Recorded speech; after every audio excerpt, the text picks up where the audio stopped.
Let's talk about caffeine and kids, from coffee to soda to energy drinks and more. I'm giving you the lowdown on whether kids should have caffeine, how much they should have, and how you can regulate your child's caffeine intake without being the food police.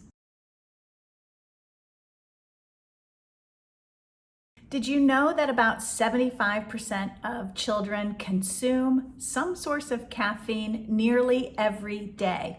So whether they're having cola, soda, coffee drinks, or any kind of thing like that, and hopefully not energy drinks, but this is the reality, caffeine has an impact on our kids, and even more surprising, toddlers are consuming caffeine. There was a study done in Boston that showed that by the age of 2, 15% of toddlers were consuming a daily serving of caffeine.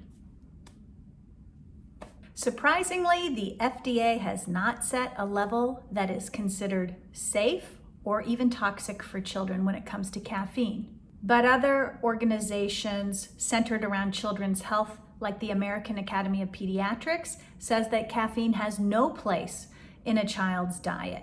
It's considered a stimulant drug, and frankly, kids are pretty upbeat and peppy and energetic anyways. We don't need to add caffeine to make that even more of the case for them. For kids under the age of 12, no caffeine. That's what pediatricians are saying, and I tend to agree with them. If you can keep that diet as pure from caffeine as you can, that is the ideal.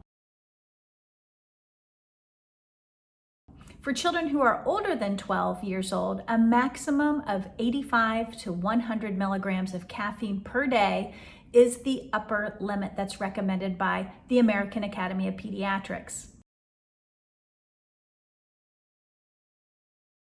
This is the equivalent of about 2 cans of soda or 1 cup of coffee. Another study that was done in 2017 really looked at how much caffeine would be okay for older children, particularly as it related to their body weight. And they found that about 115 milligrams of caffeine per 100 pounds was considered safe. So again, you have to do that calculation. If you have a 150 pound adolescent, you're looking at about 175 milligrams of caffeine as that upper limit. So that's probably translating to about 2 cups of coffee. And when I say cup, I mean 8 ounces. So 2 8-ounce cups of coffee per day. Now the caveat to all of this is every cup of coffee has a different level of caffeine. And the same goes true for soda and energy drinks. So you really need to sort of grapple with how strong are you brewing coffee, what is the caffeine level in soda, and that information isn't always easy to find. So let's talk about how caffeine actually impacts your child. There's an old wives' tale that says caffeine stunts your growth. This is not true. There is no research or scientific basis for that statement. However, caffeine does have an impact on your child in other areas, such as sleep and attention, for example. So we all know that caffeine is a stimulant. It's a pick-me-up. I have caffeine, I have coffee every morning. Many adults do that as well. But I also know that if I drink caffeine after 12 o'clock in the afternoon, I'm gonna have a hard time falling asleep at night, and I'm gonna have a hard time staying asleep. This happens to children too. So consumption of a sugary coffee beverage from a popular coffee shop in the afternoon after school can really interrupt your child's sleep. And that means it's harder for your child to fall asleep and harder for your child to stay asleep. We also know that kids need more sleep than we do. So it's really important that they are crushing that 9 hours of sleep a night so that they can continue to grow and be well nourished and alert and learn the following day. We also know that nutrition can suffer when too much caffeine is consumed. For one, caffeine can suppress a child's appetite, making them not eat the types of foods and nutrients that they need on a daily basis. So caffeine can also offer too much sugar. A lot of the caffeine-based drinks that children like to drink, the coffee, sugary blends of drinks, are, like I said, full of sugar, and that can impact the overall diet of your child as well. There's also been studies on what happens to the body when there's too much caffeine in it. And in children, we see that blood pressure increases and heart rate slows down. Kind of the opposite of what you would think would happen. And we all know that jitteriness, nervousness, agitation can all come from having too much caffeine in the day. We all think about coffee, we all think about soda, we think about energy drinks, but you know, caffeine's found in other foods too. Ice cream, for example. I know, big surprise, and it's a heartbreaker because one of my favorites is coffee ice cream, and that has caffeine in it.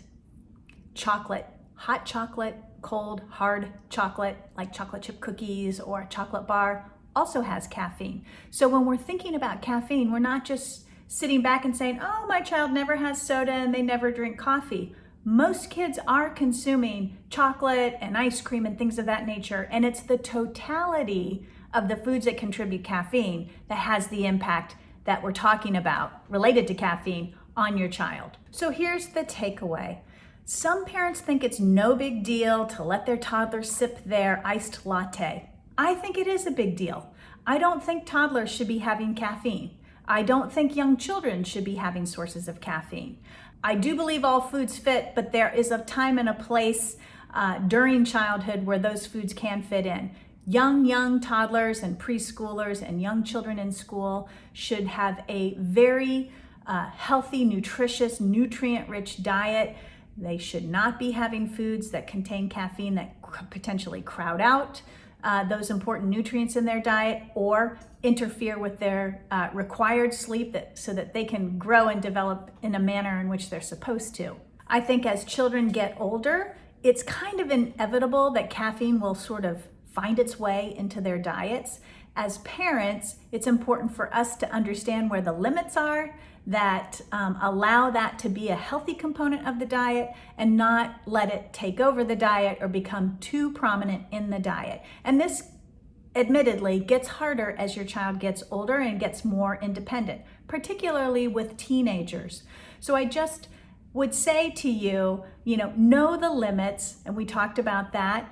In older kids, that body weight, 115 milligrams per 100 pounds of body weight is sort of that sweet spot, that upper cap. If you can teach your child that and show them what foods have caffeine and how to sort of determine how much they're getting during the day or set a limit around that, that will be very beneficial for the overall health of your child, and not just from a nutrition standpoint, but from a holistic getting enough sleep, performing well during the day, and all that good stuff. I hope that's helpful to you. If you haven't subscribed to this channel, please do so. Leave me a comment at the bottom and let me know how you feel about caffeine in your child's diet. Is this something you struggle with, or are you on top of it and this is old news? I'd love to hear from you. I hope this was helpful, and I'll see you next time. Take care.